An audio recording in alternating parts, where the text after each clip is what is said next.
தரலாம், ஒழுக்கம் உயிரினு வாம்பப்படும். அங்கே உயிரை கொண்டாந்து நிறுத்துறாரு. நீ ஒழுக்கத்தோட வாழுகின்ற பொழுது உயிர் காப்பாற்றப்படுன்றார், தெளிவுபடுத்துறார் வள்ளுவர்.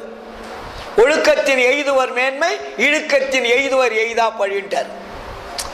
நீ ஒழுக்கமுடன் வாழ்ந்தால் நீ உன்னுடைய உயிரை காப்பாற்றப்படும் வள்ளுவர் சொல்லிட்டாரு.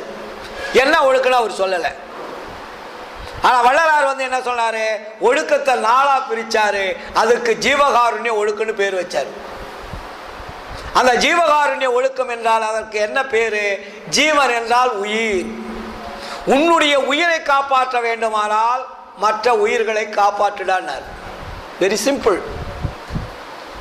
உன்னுடைய உயிர் பாதுகாக்க வேண்டுமானால் மற்ற உயிர்களை காப்பாற்ற பழகிக்கொள். இதற்கு கடவுளுடைய கொள்கை தேவையில்லை. கடவுளால் படைக்கப்பட்ட உயிர்களுக்கு உபகாரம் செய்யினார்.